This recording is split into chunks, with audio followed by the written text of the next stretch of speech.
Ya, tafadhol Ustaz. Kita persilahkan waktu dan tempatnya kami persilahkan Ustaz. Jazakallah khair Ustaz.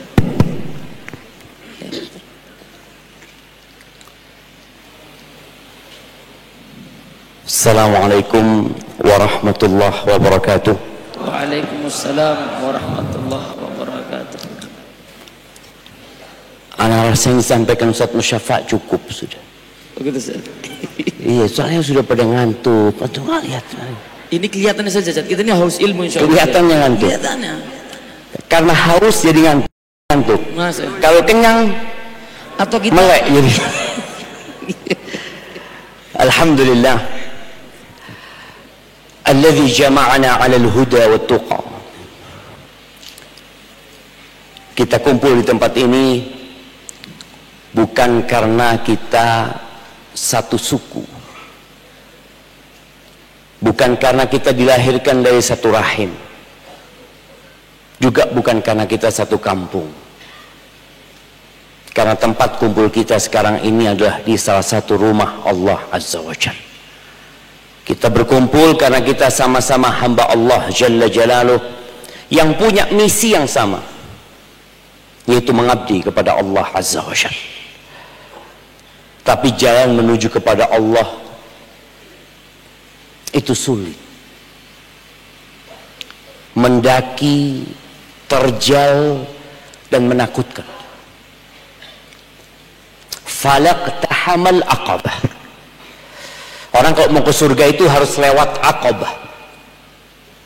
Aqabah itu jalan di gunung yang kecil, yang sempit. Kalau antum sendirian, dikhawatirkan kita jatuh dan nggak ada yang nolong. Maka alhamdulillah kita bisa duduk bersama-sama. Cuma ana melihat ya. Mudah-mudahan ana salah dan ana berharap ana salah. Ana melihat kita bersama di tempat ini fisiknya saja, hatinya enggak. Mau dibuktikan. Mudah-mudahan ana salah ya. Yang pakai hoodie merah, antum kenal sama yang di kanan antum? Enggak kan? Kenal? Enggak. Betul kan berarti anda kan? yang pasti kenal sama antum, Bos. Anak punya fulus yang mau dia bagikan jemaah. Buat yang pakai hoodie, tapi kasihkan ke yang sebelahnya.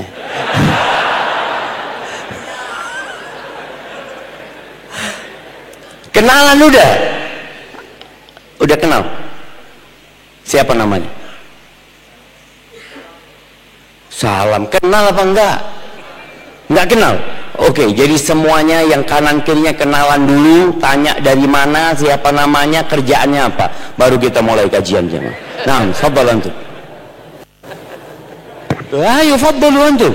Ana enggak akan mulai kalau antum enggak kenalan. Nanti temanya ganti, Ustaz. Temanya kenalan dulu, Ustaz. Ana kan ngomong, mereka ini bersama tubuhnya saja. Siap.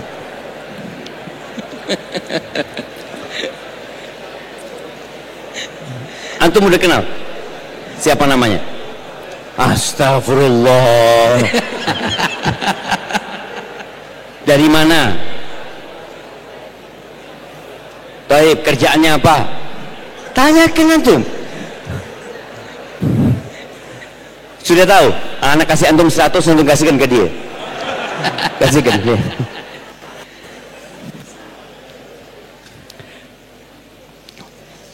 Harapan ana mulai hari ini, tatkala antum datang ke rumah Allah untuk menghadiri sebuah kajian ataupun untuk sholat berjamaah, berusaha untuk mengenal orang-orang yang ada di sekitar kita.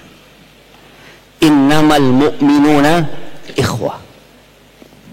Orang-orang beriman itu bersaudara, dan di antara hak saudara kita itu cinta. Kata Nabi SAW, la yu'minu ahadukum, tidak beriman seorang di antara kalian hatta yuhibba li akhihi ma yuhibbu li nafsihi, sampai dia mencintai untuk saudaranya apa yang dia cinta untuk diri dia sendiri. Gimana mau cinta? Kita punya yang namanya peribahasa apa? Tak kenal maka ta'aruf. Tak kenal maka ta'aruf antum jamaah. Allahumma salli wa sallim ala abdika wa rasulika sayyidina wa maulana wa syafi'ina Muhammad wa ala alihi wa ashabi ajma'in, amma ba'd. Kelak pada hari kiamat, di hari yang kata Allah Azza wa Jal, yauma yafirrul mar'u min akhihi wa ummihi wa abihi wa sahibatihi wa banihi likulli imri'in minhum yawma idzin sya'nu yughni. Hari di mana orang akan lari dari saudaranya. Yang pertama Allah sebut saudara. Dia kabur. Padahal biasanya saudara itu menjadi tempat curhat. Saudara itu menjadi pegangan. Saudara itu menjadi sandaran. Tapi pada hari itu dia tinggalkan, dia lari dari saudaranya. Dia lari dari bapak dan ibunya. Dari ibu dan bapaknya. Dan dia lari dari pasangan hidupnya dan anak-anaknya. Hari itu semua hanya memikirkan diri sendiri. Nafsi, nafsi. Maka semoga pada hari itu Allah memberikan rahmatnya kepada kita. Kalau lewatin sirat dan penghuni surga sampai ke surga, penghuni neraka sudah berjatuhan di dalam neraka. Allah Azza wa Jalla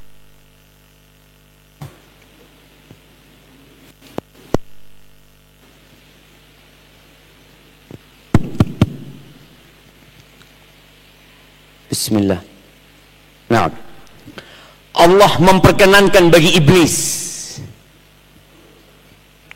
syaitan, yang selama hidup kita selalu nyalahkan syaitan. Iya, iki gara-gara syaitan. Iki lakoni syaitan ini. Ana dibisikin syaitan.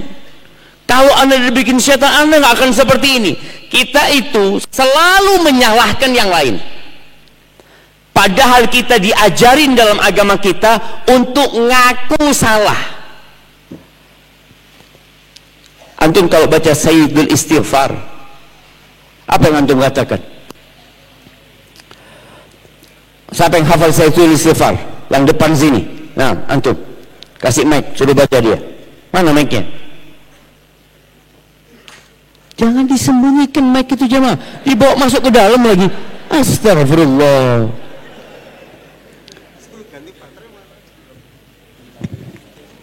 Nah, sambil udah diganti baterainya. Kasihkan ke dia. Bismillah. Allahumma anta rabbi la ilaha illa anta khalaqtani wa ana abduka wa ana ala ahdika wa wa'dika mastata'tu. A'udzu bika min syarri ma sana'tu. Abu'u laka bi ni'matika 'alayya wa abu'u bi dhanbi faghfir li fa innahu la yaghfiru dzunuba illa anta. Artinya Allah tahu artinya, tenang jemaah. Ana mau kasih hadiah. Ini buat doanya. Nah, ini buat artinya. Allahumma anta rabbi, ya Tuhan, ya Allah, anta adalah Tuhanku. La ilaha illa anta, tidak ada Tuhan selainmu. Khalaqtani, kamu menciptakanku. Wa ana abduka, dan aku adalah hambamu. Wa ana ala ahdika, dan aku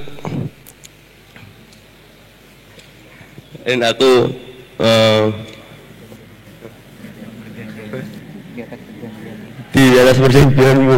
Kasihkan dia aja, tak apa-apa. Nah, antum yang jawab. Nah, bagi-bagi dia mau bagi duit, sebenarnya dia bisa jawab gitu, cuma dia kepingin ngasih rezeki sama antum. Nah, fadhal. Wa wa'dika mastata'tu, dan juga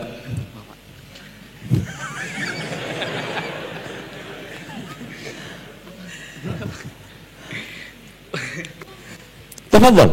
Pelan-pelan. Kita itu tiap hari baca itu jemaah, pagi dan petang. Tapi kadang-kadang kita membacanya hanya sekedar untuk menyelesaikan zikir. Padahal itu sebuah pengakuan. Gimana antum ngaku dan antum tidak tahu artinya? Nah, sudah tahu artinya? Dan aku di atas janjianmu yang aku mampu mastata'tu. Ya. A'udzubika min syarri ma sana'tu, dan aku berlindung dari kejahatan yang aku lakukan, kejelekan yang aku perbuat. Syarri ma sana'tu wa abu'u laka bi ni'matika alayya. Abu'u laka bi ni'matika alayya wa abu'u bi dzambi. Aku mengaku ya Allah dengan nikmat-nikmat semua yang kau berikan kepada aku. Tidak ada satupun nikmat di muka bumi ini melainkan darimu ya Allah. Wa abu'u bi dzambi. Dan aku ngaku dengan dosa-dosa yang aku lakukan. Enggak nyalahkan yang lainnya. Fadhol. Antum bagi-bagi ya. Soalnya keroyokan jawabnya jamaah mereka jamaah. Kita tuh diajarin untuk ngaku kita pelaku dosa jamaah. Ana yang berbuat dosa. Bukan yang lainnya. Maka iblis nanti, setan ini Allah akan perkenankan bagi dia untuk membela diri. Karena selama di dunia selalu disalah-salahkan dia. Allah mengatakan di surat Ibrahim ayat 22. Wa qala asy-syaitan lamma qudiya al-amr. Disebutkan dalam hadis bahwa syaitan diberikan mimbar dari neraka. Dia punya mimbar dari api. Orang-orang itu pada mendengarkan pidatonya syaitan. Setelah urusan semua selesai, syaitan mengatakan, innallaha wa'adakum wa'dal haq. Sesungguhnya Allah menjanjikan kepada kalian dengan janji yang benar. Siapa yang tahu kenapa syaitan kok dikasih kesempatan untuk bela diri dan untuk berceramah? Apa dampaknya kepada penghuni neraka? Jemaah. Iya, berdiri antum yang mau jawab.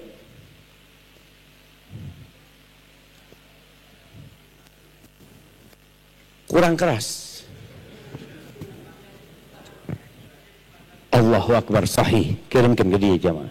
Sama bajunya ini kasihkan.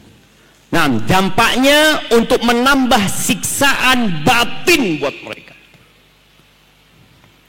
Dan antum kalau lihat ya, siksa yang Allah berikan buat penghuni neraka itu fisik dan batin. Dan boleh jadi siksaan batin itu lebih menyakitkan. Kenapa sebagian orang dibully dan bunuh diri? Padahal dia nggak dipukul. Dia cuma dihina, diperolok-olok, dimaki, nggak dipukul, tapi sakitnya. Kemudian dia lompat dari gedung tinggi untuk bunuh diri. Maka Allah berikan kesempatan kepada setan agar tambah tersiksa penghuni neraka. Oh, kita setan.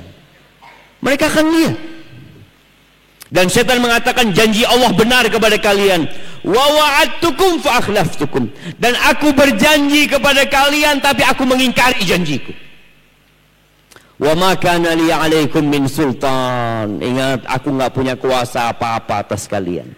Setan itu enggak punya kekuasaan sehingga dia bisa memaksa kita enggak punya.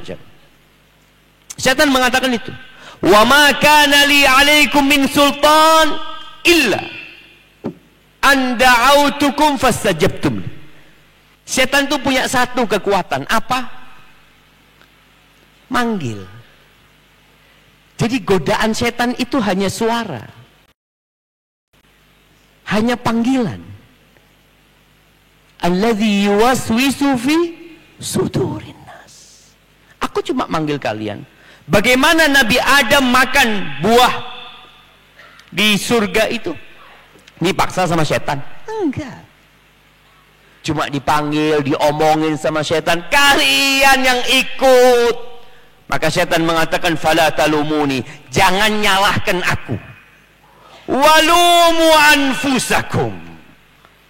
Kalau kalian mau nyalahkan, salahkan diri kalian sendiri. Kalau kalian mau mencela, celah diri kalian sendiri. Karena kalian yang berbuat dosa. Aku cuma manggil. Itu yang terjadi, jemaah. Ma ana bimusrikhikum wa ma antum bimusrikhi. Aku nggak bisa nolong kalian dan kalian nggak bisa nolong aku. Inni kafartu bima asyraktumuni min qabl. Aku kafir, kata setan, dengan persekutuan yang kalian lakukan kepada aku. Inna zalimina lahum azabun alim. Sesungguhnya orang-orang zalim bagi mereka azab yang pedih. Ada apa ini? Masya Allah jemaah. Afwan mengganggu sekali jemaah. Mobil expander nggak boleh jualan di masjid loh. Ini mau dijual. Mobil expander putih AB1152FL menghalangi jalan masuk warga. Mohon bisa dipindah. Nah, ada yang punya mobil expander jemaah? Oh, alhamdulillah, barakallahu fikum ya, jazakallah khair. Itu berarti mobil sendiri jemaah. Kalau mobil pinjem lupa sama nomor platnya. Sorry wala. Iya, kalau mobil sendiri tahu sama nomor platnya. Bismillah.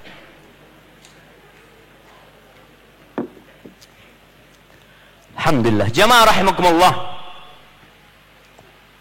Jadi permusuhan antara manusia dengan setan itu dimulai sejak setan nggak mau sujud sama Nabi Adam dan tidak berakhir sampai di neraka pun. Setan mengatakan jangan menyalahkan aku, sudah masuk neraka. Na'udzubillahi minan nar. Ahibbati fillah. Setan itu bersumpah ketika dia memohon kepada Allah agar ditangguhkan umurnya sampai hari kiamat. Jadi iblis itu tidak mati. Nabi Adam mati. Nabi Nuh meninggal dunia. Nabi Ibrahim meninggal dunia. Nabi kita Muhammad alaihi salatu wasallam meninggal dunia. Pak Harto meninggal dunia. Kok ketawa? Kan betul meninggal kan? Nah, dan iblis belum meninggal. Antum bisa lihat bagaimana pengalaman iblis menyesatkan manusia. Dia sudah pernah menyesatkan Nabi Adam. Dia pernah menyesatkan kaumnya Nabi Nuh. Bayangin ya, Nabi Nuh itu berdakwah di kaumnya. Nah, berapa tahun? Antum? 500, kurang lah. Nah, sebelahnya 900, masih kurang.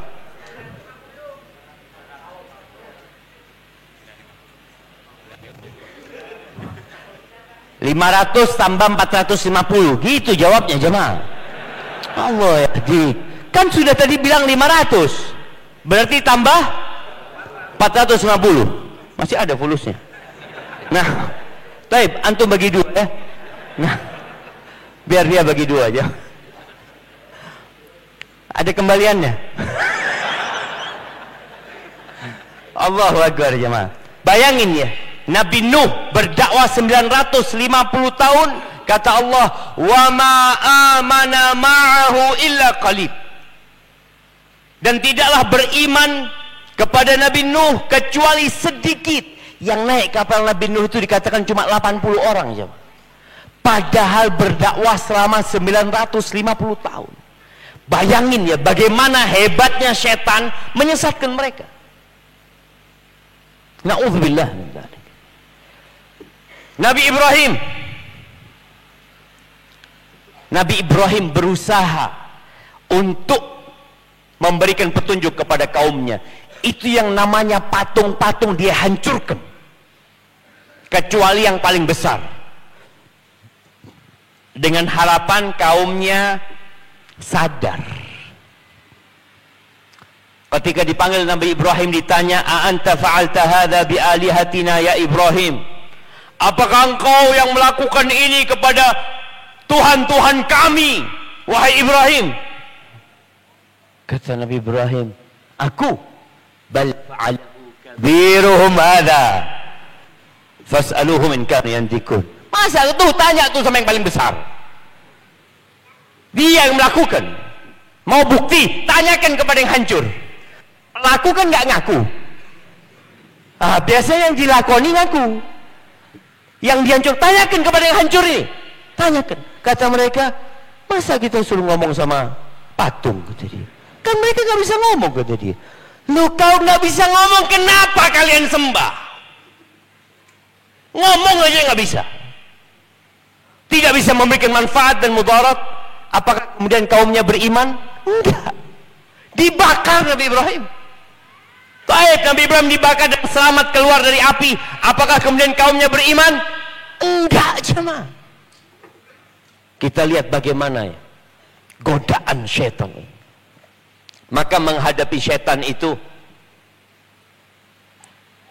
dengan berdoa, a'udzubillahi minasyaitonir rajim. Berlindung kepada Allah dari syaitan yang terkutuk. Tapi kembali kepada sumpah iblis. Di surat Shad ayat 82. Iblis mengatakan, kata Allah ya, menceritakan tentang ucapan iblis, qala fa bi'izzatika la ughwiyannahum ajma'in. Demi kehormatanmu ya Allah, aku benar-benar akan menyesatkan mereka semua. Tidak ada pengecualian, nggak ada. Kadang-kadang ada orang yang mengatakan, Masya Allah antum ustadz, Insya Allah masuk surga. Kesempatan ustadz dan kesempatan bukan ustadz untuk masuk neraka sama. Nabi SAW pernah mengatakan, al-jannatu aqrabu ila syiraki ahadikum. Surga itu. Wan naru mithlu dzalik. Neraka sama. Kadang-kadang ada orang yang memanggil ustaz, ya ahlal jannah. Ahlal jannah apaan tuh? Nanti itu di surga dipanggil ahlul jannah. Enggak lah, antum kan deket sama Allah. Neraka itu disulut apinya dengan ustaz. Naam jemaah. Maka hendaklah kita tahu diri. Yang udah belajar bukan berarti ada jaminan masuk surga, enggak. Bukan berarti setan berhenti godain. Aduh, nggak bisa nak godain fulan sudah. Kenapa? Sudah ngaji di Masjid Ar-Rahman, susah sudah. Ada siapa? Setan pengalamannya banyak. Dia bisa menyesatkan orang-orang yang soleh, sebagaimana dia terhadap orang-orang yang sudah tidak soleh, tetap dia menggoda dan menyesatkannya. Di surat Al-A'raf ayat 16-17, Allah menyebutkan tentang ucapan iblis, la'aqudanna lahum siratakal mustaqim. Aku akan benar-benar duduk untuk menghalangi mereka dari jalanmu yang lurus. Ada jalan lurus dan ada tikungan. Iblis itu nggak ingin antum jalan lurus, maka diarahkan, fadol belok sana, belok sini, dan itu dilakukan oleh iblis. Thumma la'atiyannahum min baini aydihim wa min khalfihim. Aku akan datang menyesatkan mereka dari depan, dari belakang, wa an aymanihim wa an syama'ilihim, dari kanan dan kiri. Wala tajidu aktsarahum syakirin. Dan engkau akan mendapati kebanyakan mereka tidak bersyukur. Jamaah, bicara syukur, ujian syukur itu berat dibandingkan dengan ujian sabar. Atau sebagian orang berpikir, Ustaz, ana ahsan Ustaz diuji dengan kekayaan daripada diuji dengan kemiskinan. Orang-orang miskin dan susah biasanya mereka ada di soft pertama. Berarti yang di pertama ini pada susah semua gitu kan? Ya enggak juga lah. Tapi orang biasanya kalau susah dia sholat malam. Antum lihat, ketika punya masalah ekonomi, ketika punya masalah keluarga, ketika punya masalah anak-anaknya, kemana dia pergi, dia hamparkan sejadah, dia minta sama Allah Azza wa Jalla, minta karena dia butuh. Tapi tatkala urusannya semua lancar, rizkinya berlimpah ruah, rumahnya luas dan mewah, boleh jadi dia lupa sama Allah Azza wa Jalla. Seakan-akan dia nggak perlu minta lagi sama Allah, nggak perlu memohon lagi sama Allah. Innal insana la yatgha ar-ra'ahu istaghna. Manusia tuh benar-benar melampaui batasannya kapan? Tatkala dia merasa cukup. Ahibati fillah,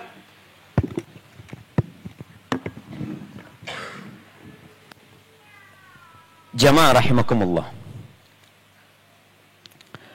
kalau kita melihat bagaimana Allah Azza wa Jal memberi arahan kepada kita agar tidak ngikutin setan, di surat Al-Baqarah ayat 168 Allah mengatakan, ya ayyuhan nas, wahai umat manusia, kulu mimma fil ardi halalan thayyibah, makanlah apa-apa yang di muka bumi ini yang halal dan yang baik. Wala tattabi'u khutuwati syaitan innahu lakum aduwwum mubin. Dan kalian jangan mengikuti langkah-langkah setan. Sesungguhnya setan itu musuh yang nyata buat kalian.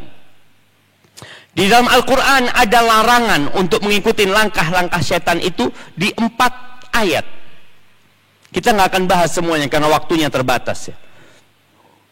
Antum catat. Di Al-Baqarah 168, di Al-Baqarah 208, kemudian di surat Al-An'am ayat 142,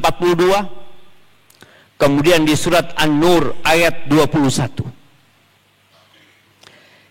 Yang di surat Al-Baqarah 208 itu berkaitan agar kita masuk Islam seutuhnya. Jadi kalau jadi muslim, jangan muslim KTP, jangan muslim separuh, jangan muslim 3/4, tapi udkhulu fi silmi kafah, wa la tattabi'u khutuwati syaitan. Kalian jangan mengikuti langkah-langkah syaitan. Kemudian yang di surat An-Nur ini berkaitan dengan fitnah wanita. Perintah untuk berhijab, ya, perintah untuk menundukkan pandangan. Allah mengatakan, ya ayyuhalladzina amanu la tattabi'u khutuwati syaitan. Wahai orang-orang yang beriman, kalian jangan mengikuti langkah-langkah syaitan. Kenapa kita nggak boleh mengikuti langkah-langkah syaitan? Yang pertama, kalau memandang dari sisi hamba, kita tuh nggak mungkin mau berkawan dengan syaitan. Nggak masuk akal ya. Walaupun kalau nggak salah di Amerika itu ada penyembah syaitan ya. Ada kelompok yang mengaku mereka menyembah syaitan, na'udzubillah min dzalik. Tapi secara akal sehat, orang yang tahu setan musuhnya, apa mungkin dia akan berteman dengan dia? Nggak mungkin. Antum kalau pernah disakiti sama kawan antum, ketemu nggak kepingin? Pas kajian bareng gini, dia masuk dari pintu situ, antum masuk dari sana? Nggak. Dari sakit hatinya antum. Makanya diingatkan bahwa setan ini nggak mungkin menyesatkan engkau secara langsung. Dari sisi setan, setan juga tahu ini manusia nggak mungkin mau akan aku sesatkan langsung. Maka setan berpikir bagaimana menyesatkan manusia dengan menyeretnya pelan-pelan, langkah demi langkah. Kalau bicara fitnah wanita, yang pertama disuruh memandang saja, jangan berzina, haram. Kalau memandang itu kan dosa besar, dosa kecil, Ustaz? Dosa kecil, dosa kecil. Kan dosa kecil itu insya Allah antum astagfirullah dihapuskan. Kan antum sholat di masjid berjamaah udah banyak pahalanya. Innal hasanati yudhibna sayyiat. Sudahlah, kebaikan itu menghapuskan dosa. Jadi mereka ketika menarik antum kepada perzinaan, nggak mungkin langsung suruh berzina. Antum haram, na'udzubillah min dzalik.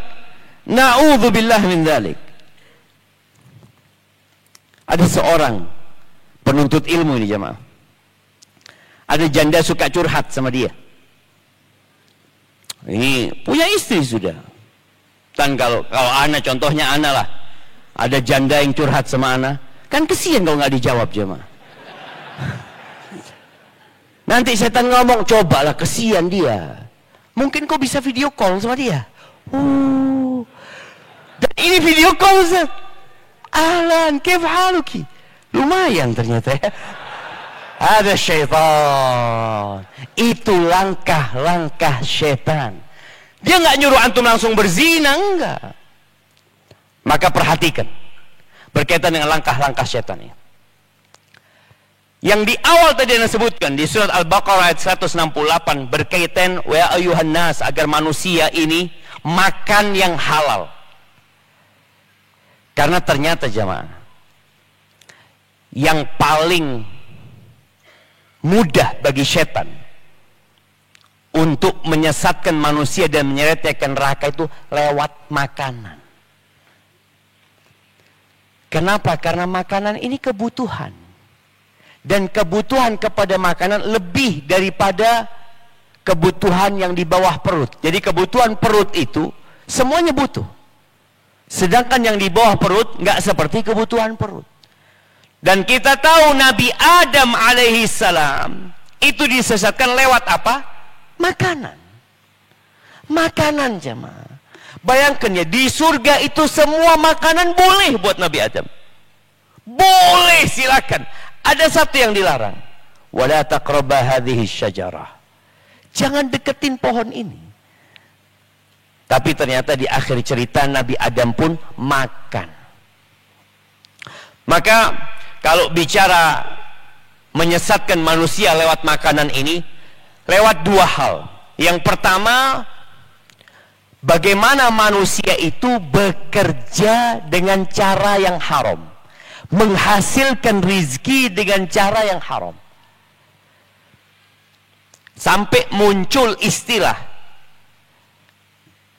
nggak tahu istilah ini siapa yang bikin.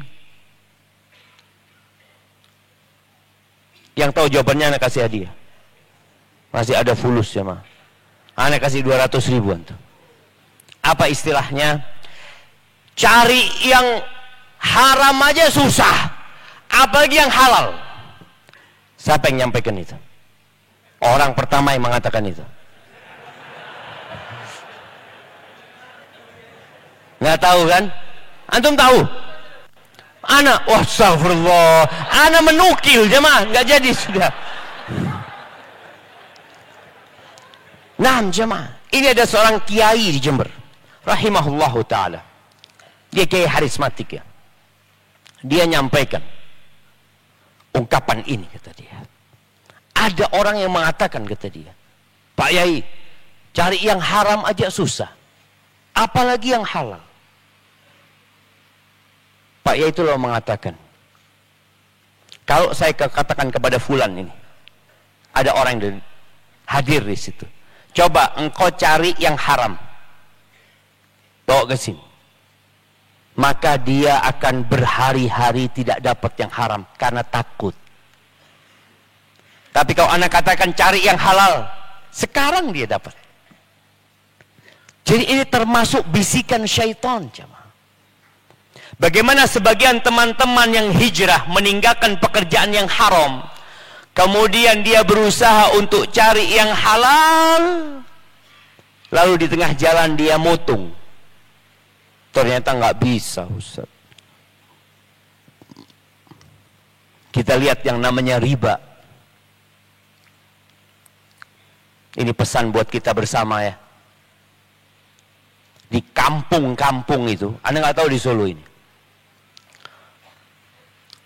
Kalau di tempat kita, itu di pagi hari mesti ada bank keliling itu jemaah. Apa namanya? Bank titil, bank titil. Pelecit. Ini BCA. Bank cicilan awan. Oh, bank cicilan awan gitu ya. Bayarnya siang. Mereka punya istilah. Allahu Akbar jemaah. Di masyarakat itu dianggap dosa apa biasa? Biasa jemaah. Bayangkan ya bagaimana setan ini sampai kepada titik masyarakat menganggap biasa. Ketika sudah biasa, apa ada harapan bertobat? Orang itu bertobat karena dosa. Tapi kalau biasa loh, semua orang melakukan itu, Ustaz. Antum aja ikut aliran sesat, Ustaz. Oh, akbar cuma. Iya. Karena mereka beranggapan tatkala kita menyampaikan kepada masyarakat, ini tidak boleh, ini langkah-langkah setan loh. Dilaknat antum dan setan terlaknat. La'ana Rasulullah sallallahu alaihi wasallam akilar riba wa mukilahu wa katibahu wa syahidai. Nabi menyampaikan tentang laknat nih. Buat siapa? Buat yang makan riba. Yang makan riba itu yang punya uang, yang minjamkan. Itu makan riba. Wa mukilahu yang bayar. Seharusnya bayar 1 juta, dia bayar 1.100.000. Antum kasih makan riba sama dia. Antum nggak makan, Anda nggak makan Ustaz. Yang dolim ini tukang ribanya. Na'udzubillah. Lu antum ngasih makan dia? Terpaksa Ustaz. Bukan terpaksa, biasa. Yang menjadi saksi, yang menulis semua dilaknat. Ini termasuk khutuwatus syaitan jemaah. Allah mengingatkan jangan diikuti. Urusan makan ini jemaah. Dan orang biasanya ingin cepat. Habis waktu Anda. Belum lah, masih tinggal 3 menit. Ini ada omongan di belakang jemaah. Insya Allah. Jangan dikorupsi. Anda punya waktu masih 3 menit jemaah. Tambah 4 menit jemaah. Iya. Jadi ingat, bicara usaha dengan makan yang akhirnya mendapatkan penghasilan yang haram, ini merajalela di masyarakat kita. Rasulullah sallallahu alaihi wasallam ingat ketika menyebutkan tentang orang musafir yang panjang safarnya, yang kemudian berdoa angkat tangan dalam kondisi wajahnya penuh dengan debu, rambutnya kusut. Dia mengatakan, Ya Rabbi, Ya Rabbi, wa mat'amuhu haram. Makanannya haram, minumannya haram, pakaiannya haram, yakni dari hasil yang haram. Wa ghulya bil haram, tumbuh besar dengan yang haram. Fa anna yustajabu lahu. Gimana mau dikabulkan doanya? Yang jadi suami, yang punya kewajiban memberikan nafkah, jangan sampai antum bawa yang haram buat keluarga antum. Masya Allah, 5 menit lagi jemaah. Ditambah waktunya jemaah. Jazakallah khair, syukran. Jadi jemaah kalau dilihat, ini orang-orang yang akhirnya berusaha dengan cara yang haram untuk bertahan hidup. Ada yang makan haram, yang kedua tadi dengan makanan-makanan yang memang Allah haramkan. Dan ternyata itu disukai. Nah, mana mau tanya? Antum? Ya, harga sabu-sabu berapa sekarang? Nggak tahu antum? Yang tahu mana? Nah, berapa? 1,3, 1,4, tergantung nawar berapa dia gitu kan. 1 gram. Antum beli di mana? Kasihkan kepada dia jemaah. Antum bisa lihat nih jemaah, uang 100.000 nggak bisa buat beli sabu-sabu. 1,3, 1,4 lebih mahal daripada emas. Itu terlarang, tapi dicari sama orang. Dan ketika orang makan itu dimakan. Iya, dibakar kayak diisep kayak tidak tahu, tapi yang jelas itu yang membuat manusia jadi nggak benar, berantakan hidupnya. Kalau sebagai suami, antum akan lihat bagaimana dia menjalani hidupnya. Dan ahibati fillah, yang terakhir waktu anda sudah habis, manusia itu kenapa berusaha dengan cara yang haram atau dia makan haram? Karena dia takut miskin. Allah menyebutkan di surat Al-Baqarah ayat 268, "Asy-syaitan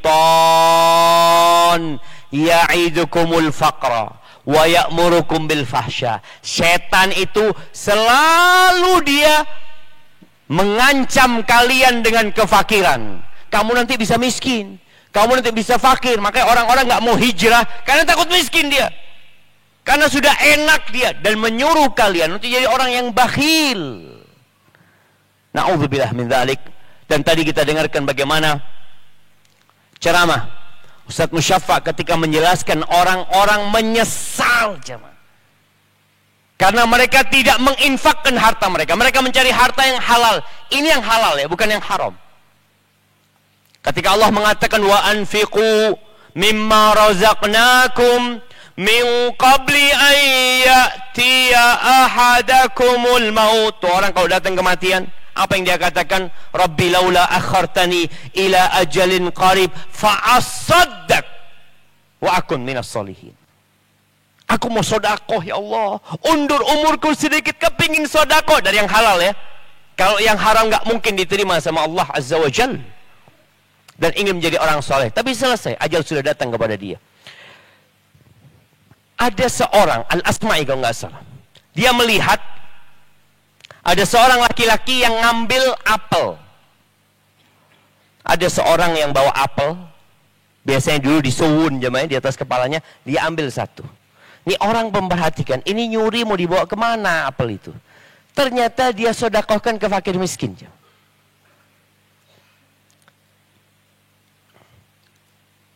Kata Asma'i mengatakan, aku heran sama engkau. Engkau mencuri, aku pikir engkau lapar, engkau mau makan. Ternyata engkau sodakohkan, kata dia. Iya, aku sedang berniaga sama Allah Azza wa Jalla. Waduh, ini tambah menakjubkan lagi, kata dia. Kok bisa? Iya, aku ketika ngambil, aku dihitung dosa 1 kan? Ketika aku sodakoh, 10. Jadi masih sisa 9 pahalaku. Ini setan yang membisikkan kepada dia. Maka dikasih penjelasan. Ketika engkau mengambil, ditulis 1 dosa kepadamu. Tatkala engkau bersodakoh dengan hasil curian itu, ditolak sama Allah. Sehingga sodakohmu dia nggak diterima sama Allah. Nggak ada pahala buat engkau. Cuma orang kan dibisik-bisikin syaitan, nggak apa-apa lah. Engkau korupsi nggak apa-apa, yang penting bangun masjid, sodakoh, berangkat umroh, nggak diterima cuma. Nggak diterima ketika barang haram yang engkau sodakohkan, yang engkau gunakan untuk beribadah. Maka agar kita sadar dengan bisikan-bisikan syaitan ini, hadza wallahu a'lam bishawab. Barakallahu fiik. Sampai isya ini kalau gini jemaah. Nah, ditambah 1 lagi nih. Ustaz, tolong doakan saya supaya cepat, Allahu Akbar, cepat menikah dan mendapatkan istri cantik soleha. Semuanya mau lah kalau kayak gini jemaah. Ya, kita doakan yang belum menikah, semoga segera menikah dan mendapatkan istri yang soleha dan cantik, kaya, Masya Allah, tambah semua ya, Pak. Antum mau? Umurnya 70 buat antum ya. Yang sudah nikah minta didoakan juga. Amin aja antum sudah jemaah. Subhanallah jemaah. Saya habis kena PHK Ustaz. Dan uang ana tinggal 30 juta. Ana putuskan untuk umroh dulu. Mohon doakan ana setelah ini bisa menjadi pedagang yang sukses. Ahibati fillah, bicara umroh ya. Umroh itu kewajiban bagi yang mampu. Ketika antum mampu berangkat. Dan di antara pintu rizki itu adalah umroh dan haji. Karena orang berpikir ketika dia berumroh berhaji, dia akan mengeluarkan uang yang banyak. Yang kalau uang itu digunakan untuk modal, akan memberikan keuntungan yang berlipat-lipat. Itu secara logika. Tapi kata Nabi alaihi salatu wassalam, tabi'u bainal haji wal umrah. فإنهما ينفيان الكفر والفقر كما ينفي الكير خبث الحديد. Kalian ikuti umroh dengan haji. Yang sudah haji berangkat umroh, yang sudah umroh berangkat haji. Berangkatlah, diikutin terus. Bukan selesai, saya sudah umroh. Iya, wajibmu sudah selesai. Bicara solat, solat cuma 5 waktu. Kenapa engkau solat qobliyah? Kenapa engkau sholat ba'diyah? Kenapa engkau sholat duha? Ya, ingin mendekatkan diri kepada Allah Ustaz. Sebagai penyempurna sholat-sholat. Itulah ibadah umroh dan haji yang sunnah. Setelah wajib dikerjakan. 2 amalan ini dapat menghilangkan kekufuran dan kefakiran. Jadi orang berangkat umroh itu uangnya memang keluar. Tapi Allah akan kasih ganti yang lebih baik nantinya. Imannya ditambah, kekayaannya diberkahin sama Allah SWT. Dan ana doakan semoga antum pulang umroh diberkahin. Dan jangan lupa, buat orang-orang yang hijrah ini, antum akan diuji sama Allah Azza wa Jalla. Apakah antum hijrah meninggalkan perbuatan yang haram karena Allah, atau karena di PHK? Nah, itu perlu diperhatikan. Mana jemaah? Apakah orang miskin yang rumah masih ngontrak, utang masih banyak, cicilan motor belum lunas, tapi nafsunya tinggi, boleh poligami?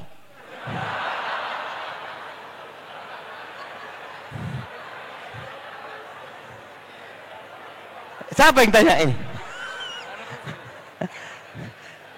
Jemaah, kalau bicara nafsu tinggi, semua nafsunya tinggi. Makanya semua perintah, kalau kita lihat dalam Al-Quran yang Allah perintahkan, apa kata Allah? Wa qul lil mu'minin yaghuddu min absarihim. Katakan kepada orang-orang beriman. Apakah yang nafsunya tinggi saja? Semua yang beriman, agar mereka menundukkan pandangan mereka. Wa yahfadhu furujahum, dan menjaga kehormatan diri mereka.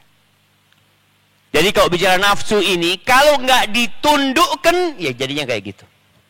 Maka antum jaga pandangan matamu. Bagaimana Ustaz kalau seperti ini? Antum nggak mampu untuk menikah lebih dari 1. Tapi nafsu anak tinggi, puasa. Jadi yang nggak mampu ini jangan membebani diri antum.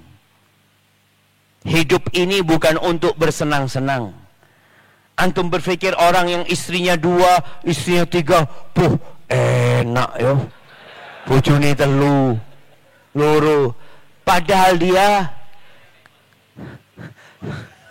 tidur di masjid, ya, Masjid Ar-Rahman, bukan enggak. Makanya tadi Allah tatkala membolehkan nikah lebih dari 1, itu ujian, jemaah. Orang yang berzina itu selesai berzina, selesai. dengan dosa yang dia tanggung. Tapi ketika seorang yang nikah lebih dari satu, dia akan berhadapan sama mertua, berhadapan sama ipar, berhadapan sama anak. Ada tanggung jawab yang besar. Maka tatkala tidak mampu, ekonomi tidak mampu, antum lebih baik puasa. Dan insya Allah man shama yauman fi sabilillah. Barang siapa yang puasa satu hari jalan Allah, Allah akan jauhkan wajahnya yang neraka sejarak 70 tahun. Dan Nabi juga mengatakan alaihi salatu wassalam, faman lam yastati, yang nggak bisa nikah, apa yang dilakukan? Fa alaihi bisiyam fa innahu lahu wija, maka dia disuruh puasa.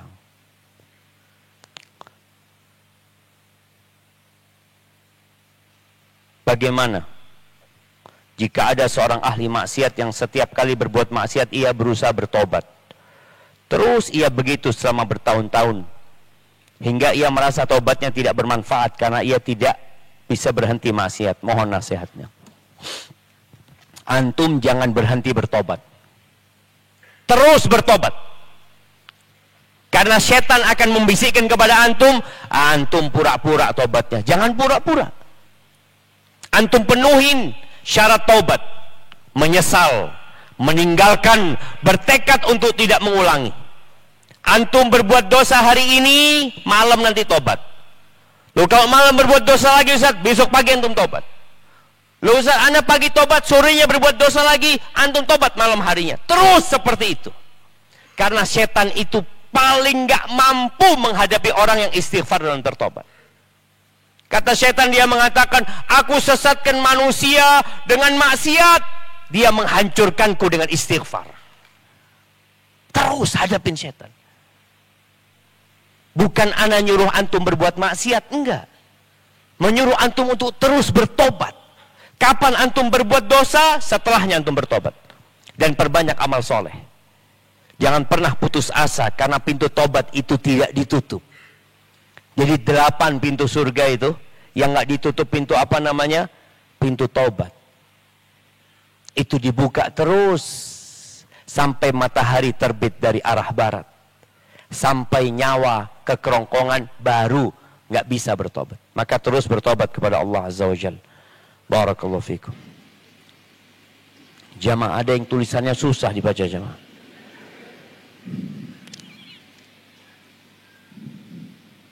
Ustaz, bagaimana hukum sholat wajib 2 kali dengan berjamaah? Istri saya ingin selalu sholat berjamaah dengan saya. Saat ini saya selalu menjadi imam dengan niat sholat sunnah. Namun khusus asar dan subuh yang tidak ada sholat sunnah ba'diyah, maka saya menjadi imam dengan niat sholat asar dan subuh lagi. Apakah yang saya kerjakan salah? Langsung ke masjid, tidak sempat qobliyah. Ahibati fillah. Nih, kadangkala sebagian wanita itu merasa kalau dia sholat sendirian, pahalanya cuma 1. Padahal wanita itu, kalau dia sholat di masjid dapat berapa? Dapat 27. Kalau sholat di rumah dapat berapa? Lebih baik dari itu. Lebih baik. Karena syariat berjamaah ini bukan untuk kaum wanita. Dan ini salah satu rahmat Allah ya. Wanita itu nggak disyariatkan untuk berjamaah. Dia sholat di rumahnya sendiri lebih baik daripada dia ke masjid. Maka yang dilakukan suami sebenarnya ya karena pemahaman istri yang mungkin yang perlu diluruskan. Nggak antum sampaikan bahwasanya sholatnya dia sesekali mungkin, tafadhol. Tapi kalau terus karena istri mengatakan, oh aku ingin dapat 27 juga, enggak. Engkau sholat sendiri dapat lebih baik daripada sholat di masjid. Maka hendaklah itu difahamkan kepada istri. Barakallahu fikum. Assalamualaikum Ustaz. Waalaikumsalam. Apakah jin dan setan atau iblis yang kekal di neraka itu sama? Apakah semua jin itu menggoda manusia? Apakah jin dan setan atau iblis yang kekal di neraka itu sama? Sama apa maksudnya? Ya sama-sama kekal di neraka. Kalau yang kekal sama, artinya yang mereka orang-orang kafir ya, mereka akan kekal di sana, khalidina fiha abada. Itu mereka yang tidak beriman. Adapun kalau bicara apakah semua jin itu menggoda manusia, enggak.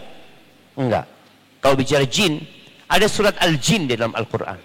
Ada jin yang beriman, ada jin yang masuk Islam. Tapi yang jadi masalah, jin ini alamnya berbeda, dan kita nggak tahu mana yang Islam dan mana yang kafir.